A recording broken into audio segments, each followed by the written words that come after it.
Effective marketing is the lifeblood of good business. Just like oil in the engine of a car, without effective marketing, your brand and product will slowly die as others flourish. Marketing shapes a foundation for customer growth and enhances an organisation's ability to build strong brands, loyal customers, and ultimately, without good marketing, all other business functions become redundant. As part of the Marketing for Strategic Decisions course, we will look at the master's business, part of the broader Woolworths organisation, and specifically analyse a recent article in the Australian newspaper entitled $3 billion Master's Disaster was all DIY by Woolworths. We'll analyse this article and critically evaluate the content against the following marketing concepts: supply chain, competition, segmentation, targeting and positioning, while briefly touching on offerings and brands. First, by looking at the marketing concept of supply chain, a firm needs to look for competitive advantages beyond their own operations in the value chains of their suppliers, distributors and customers. By focusing on their supply chain, organisations can create a superior value delivery network.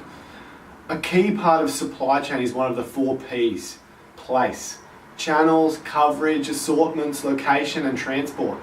As the master's business is a joint venture between the American company Lowe's, they had a vertical marketing system owning critical elements of their supply chain and having control over these elements. However, they failed to see what issues this would pose. As their supply chain was linked to the products purchased by Lowe's, Masters had issues with seasonality. They had the wrong products at the wrong time. They had unrecognisable brands. Their supply chain was linked with the Lowe's business in the US, so delivery of products was not only poorly timed, they failed to even focus on the traditional hardware, gardening and trades, and shifted to additional focus on white goods. Evidence suggests from the article a failure in supply chain optimization was due to the urgency in which the master's business was set up. They tried to do too much too quickly and with a poor assessment on how the overall effect of the supply chain strategy supports the overall marketing strategy. They had the wrong locations. They overpaid on poorly positioned sites and became the laughingstock of the property industry. Masters chose inferior locations and paid up big for those sites that even Bunnings rejected. Braybrook was a perfect example, and it was the location of their first site in Victoria's top 10 most disadvantaged suburbs. The store was smack bang in the middle of Bunnings territory. The opulent fit out was to the wrong target market, being designed to make women feel fantastic, but that simply wasn't their market. And simplistically, they just didn't have a wide enough range of core categories. These supply chain failings ultimately impacted their marketing efforts. Secondly, another relevant core marketing concept that needs to be addressed with the master's business, as reflected in the article, is a competitor analysis. Who were they competing against, and in what target markets? How were they positioned relative to their main rivals? Primarily, they were competing in the home improvements, DIY hardware business, with their main competitors being Bunnings, Home Timber and Hardware, Mitre 10 and the like. Bunnings was by far the market leader. It had 18% of the market share with over 300 stores nationally, positioned in strategic geo-demographic areas. Bunnings, being owned by Woolworths, the owner of Coles, who was ironically Woolworths' main competitor in the supermarket business, was certainly going to be a worthy rival. In addition to competing with the home improvement space, their ambitious plan was to compete in the white goods market as well, adding businesses like Bing Lee, Harvey Norman, The Good Guys. One could argue they bit off more than they could chew. The third key marketing concept that was addressed in the article was segmentation, targeting and positioning.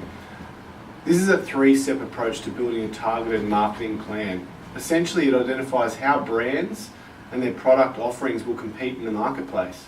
This is achieved through the identification of relevant and attractive market segments for the organisation to target, followed by the development of suitable product positions. Basically dividing your market into groups and then identifying which markets you'll serve.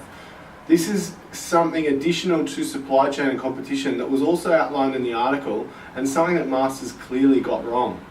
The locations they chose failed to capture the DIY segment. They targeted females, and that was a clear misunderstanding of the DIY market.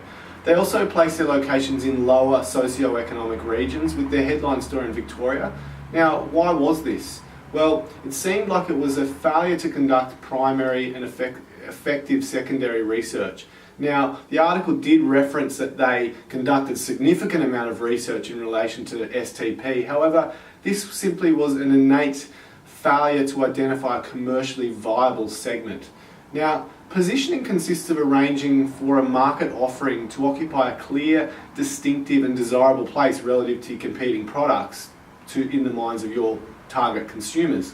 Now, this is their point of difference. Masters failed to even provide points of parity, and in the DIY space this seems like it's a pretty important aspect to have.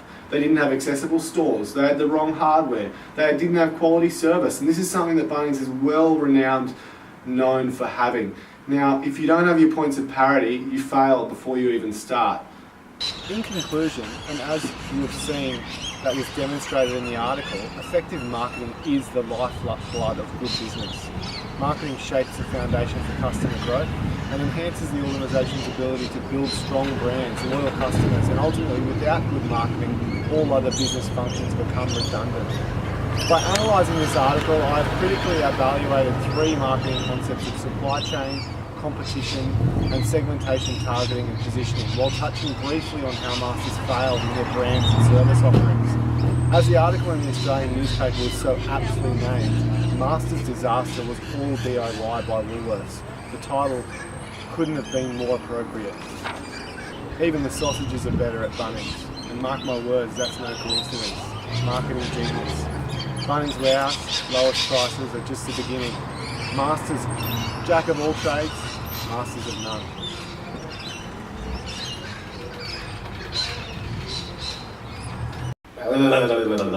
Red leather, yellow leather, red leather, yellow leather. Peter picked a pack of pickled peppers. Peter picked a pack of pickled peppers. Sally slipped slippers on her socks. I have chickens. I like scrambled eggs.